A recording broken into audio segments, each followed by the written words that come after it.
আসসালামু আলাইকুম এভরিওয়ান। আজকে আমরা পোখরা শহরের দর্শনীয় স্থানগুলো ঘুরে ঘুরে দেখব এবং আপনাদেরকেও দেখাবো। তাই সকাল সকাল ঘুম থেকে উঠে গেলাম। ঘুম থেকে ওঠার পরপরই আমাদের হোটেল রুমের ব্যালকনি থেকে দেখা যাচ্ছিল পাহাড়ের অপরূপ সৌন্দর্য। সুবহান আল্লাহ। দাঁত ব্রাশ করতে করতে এই সৌন্দর্য উপভোগ করতেছিলাম, কারণ একটু পরেই হোটেল থেকে বের হয়ে যেতে হবে। তারপর আমরা ফ্রেশ হয়ে সবাই রেডি হয়ে গেছি, একটু পরেই বের হয়ে যাব। হোটেল থেকে নাস্তা দিয়েছিল, আমরা সবাই নাস্তাও খেয়ে নিয়েছিলাম। একটু পরে আমাদের গাড়ি আসবে, আমাদের কল করা হয়েছে, আমাদের গাড়ি চলে আসছে নিচে। তারপর আমরা চলে গেলাম নিচে। আমাদের এই গাড়িটা ঠিক করে দিয়েছে আমরা যে হোটেলে ছিলাম ওই হোটেলের ম্যানেজার। তাই ওই হোটেল ম্যানেজার ট্যাক্সি ড্রাইভারকে সবগুলো গুছিয়ে বলে দিচ্ছে যে আমাদের কোথায় কোথায় ঘুরাবে। সব কিছু শেষ করে আমরা গাড়িতে উঠে গেলাম। আমরা প্রথমে চলে যাব বাস কাউন্টারে, যেহেতু আজকে সন্ধ্যায় আমরা কাঠমান্ডু চলে যাব, তাই বাসের টিকিট কনফার্ম করে রাখবো। তারপর চলে আসলাম বাস কাউন্টারে। এখানে অনেক টিকিট কাউন্টার আছে, অনেক রকমের বাস আছে। তো আমরা যেহেতু স্লিপার কোচে যাব, আমরা একটি কাউন্টার দেখে নিলাম এবং এখান থেকে বাসের জন্য কথা বলতেছিলাম। কাউন্টারে কথা বলে তারপর আমরা চলে গেলাম বাস দেখার জন্য, যে বাস সিটগুলো কীরকম বা ঠিক মতো যাওয়া যাবে কি না সবগুলো দেখার জন্য চলে আসলাম বাসের ভিতর। তারপর আস্তে আস্তে সবগুলো ঘুরে দেখলাম। বাসের সিটগুলো বেশ ভালোই ছিল এবং স্লিপার কোচ মাত্র 4টা সিট, আমাদেরও 4টা সিট দরকার। তো আমরা ঠিকঠাক মতো পেয়ে গিয়েছিলাম। তারপর আমরা কনফার্ম করে নিয়েছিলাম বাসের টিকিট। কনফার্ম করে আমরা সাথে সাথেই বের হয়ে গিয়েছিলাম ঘুরতে, যেহেতু আমরা একদিনে অনেকগুলো স্পট ঘুরতে হবে, তাই আমাদের হাতে সময় কম। তাই আমরা দেরি না করে চলে গিয়েছিলাম আমাদের প্রথম স্পট স্তূপা টেম্পলেটের কাছে, যেটা সমতল ভূমি থেকে প্রায় 1200 মিটার উপরে অবস্থিত। ট্যাক্সি আর উপরে যায় না, সেজন্য আমাদের নেমে যেতে হয়েছে। একটুখানি পথ আমাদের হেঁটে উপরে যেতে হবে, পাহাড়ি রাস্তা, তাই হাঁটা খুব কষ্ট হচ্ছিল। তাই মজা করে একজন একজনের পিছনে ধাক্কা দিয়ে উপরে উঠাইতেছিল। মানে চলার পথে যদি কেউ কাউরে আমরা ধাক্কা দিত তাহলে কতই না ভালো হতো। আচ্ছা যাই হোক, আমরা চলে আসলাম স্তূপা টেম্পলেটের কাছে। এখান থেকে ভিউগুলো উপভোগ করুন।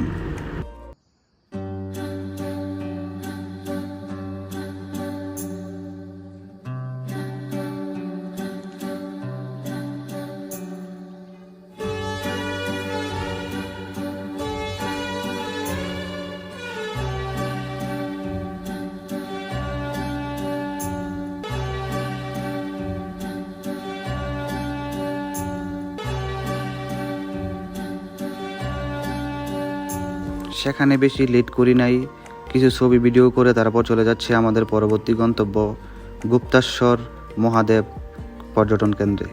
এখানে আসার পর সব কিছু আমার কাছে অদ্ভুত অদ্ভুত লাগতেছিল, যার কারণে আমি ভিতরে যাই নাই। এটার ভিতরে নাকি একটি গুহা আছে, যেটা খুব ভয়ানক। এই গুহার ভিতরে গেলে অনেক কিছু দেখা যায়।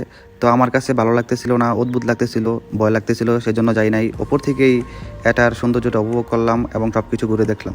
আবারও ট্যাক্সিতে চলে আসলাম। এখন যাচ্ছি পরবর্তী স্পটে। আমাদের পরবর্তী স্পট নেপালের বিখ্যাত বাঙ্গি জাম্প পর্যটন কেন্দ্রে। আমি নেপাল আসার আগে ইউটিউবে, ফেসবুকে এবং টিকটকে অনেক জায়গায় এই বাঙ্গি জাম্পের অনেক ভিডিও দেখেছিলাম।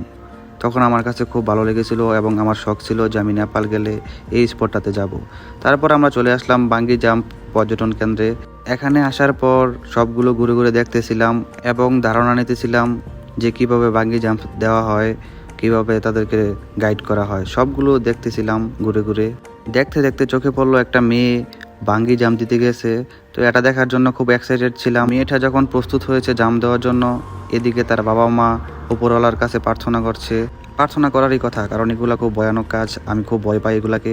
তারপর আমরা চলে আসলাম, কিছু ভিডিও করলাম, এখানে সৌন্দর্যগুলো উপভোগ করলাম। তারপর আমরা চলে যাব আমাদের পরবর্তী গন্তব্যে। এরই মধ্যে আমরা দেখতে পাইতেছিলাম পোখরার ঐতিহ্যবাহী 1000 বছরের পুরনো ঘর। এগুলো হাজার হাজার বছর আগে তৈরি করা হয়েছিল, কিন্তু এখন পর্যন্ত এগুলো কোনো কিছু হয় নাই। এগুলো পোখরার ঐতিহ্য। বাড়িগুলো দেখলে আপনি বুঝতে পারবেন যে এগুলো 1000 বছরের পুরনো। এই বাড়িগুলো দেখে আমার কাছে খুব ভালো লাগতেছিল। আসলে এই বাড়িগুলো অনেক পুরনো হলেও বাড়িগুলো খুব সুন্দর ছিল এবং দেখার মতো ছিল। কিছু কিছু মানুষ এখনও এসব বাড়িতে বসবাস করে। এগুলো দেখতে দেখতে আমরা পরবর্তী স্পটে পৌঁছে গেছি। এই ছিল আমাদের পরবর্তী স্পট। এই স্পটের গার্ডেনগুলো খুব সুন্দর ছিল, কিন্তু আমাদের ভিতরে যাইতে ভালো লাগতেছিল না, যার কারণে যাই নাই। আমরা বাইরে একটি গাছের নিচে বসে একটু আরাম করতেছিলাম, যেহেতু অনেক রোদ ছিল, অনেক গরম ছিল, সেজন্য আমরা আর উপরে যাই নাই। এখানে বসে একটু আরাম করতেছিলাম আর গার্ডেনটা উপভোগ করতেছিলাম। রোদ বেশি হয়, আমাদের অনেক গরম লাগতেছিল। পরে আমরা একটু দোকানে চলে গেলাম, গিয়ে ঠান্ডা আইসক্রিম কিছু খেলাম ঠান্ডা হওয়ার জন্য। তারপর আমরা দুপুরে খাবার জন্য রেস্টুরেন্টে চলে গেলাম। অনেক খোঁজাখুঁজির পর একটি হালাল রেস্টুরেন্ট পেয়েছি। একটা জিনিস কি, নেপালে আসার পর হালাল রেস্টুরেন্ট পাওয়াটাই অনেক কিছু। এখানে বেশিরভাগই বেহালাল, হালাল রেস্টুরেন্ট খুবই কম, খুবই অল্প। আল্লাহর রহমতে আমরা 10-15 মিনিট খোঁজার পরে একটি হালাল রেস্টুরেন্ট পেয়ে গেছিলাম। তারপর আমরা খাবার অর্ডার করলাম। আমাদের খাবারে ছিল বাসমতি রাইস, ডিম পোস এবং চিকেন। খাবারটা দেখে লোভনীয় এবং সুস্বাদু মনে হলেও খাবারটা বেশি ভালো ছিল না। আমার কাছে তেমন একটা ভালো লাগে নাই, মোটামুটি ভালো লেগেছে আর কি। তারপরও যেহেতু পাই না হালাল খাবার, তাই যেমনই হোক না কেন এটা দিয়ে আমাদের পেট ভরে খাইতে হবে। তারপর খাওয়া দাওয়া শেষ করে আমরা আবারও ট্যাক্সিতে চলে আসলাম। এখন আমরা যাব আমাদের সবচেয়ে পছন্দের পর্যটন কেন্দ্র সারাংকোটে। সেখানে গিয়ে আমাদের পুরো বিকালটা কাটাবো এবং বিকেলের প্রাকৃতিক সৌন্দর্য উপভোগ করব এবং আপনাদেরকেও করাবো। চলুন যাওয়া যাক। অবশেষে চলে আসলাম সারাংকোটে। সারাংকোটের উপরে উঠতেছি। ভাই, অনুভূতিটা শেয়ার করেন, কেমন লাগতেছে? ভাই এখানে খুবই কষ্ট উঠতে, অনেকগুলো সিঁড়ি, আর পোখরার মধ্যে এই জায়গাটা আমার অত্যন্ত ফেভারিট জায়গা। প্রায় 300+ সিঁড়ি বেয়ে অবশেষে আমরা উপরে আসলাম। চলুন এখান থেকে ভিউ পয়েন্টগুলো উপভোগ করি এবং আপনাদেরকেও করাই।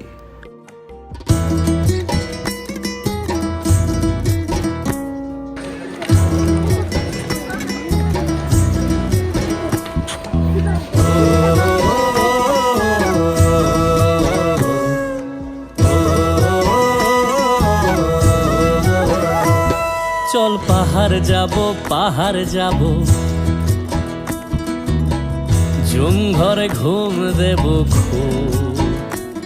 মন চাইছে ভীষণ করে বৃষ্টি নামুক পাহাড়ে। চল পাহাড় যাব, ঝুম ঘরে ঘুম দেব খুব। মন চাইছে ভীষণ করে বৃষ্টি নামুক পাহাড়ে।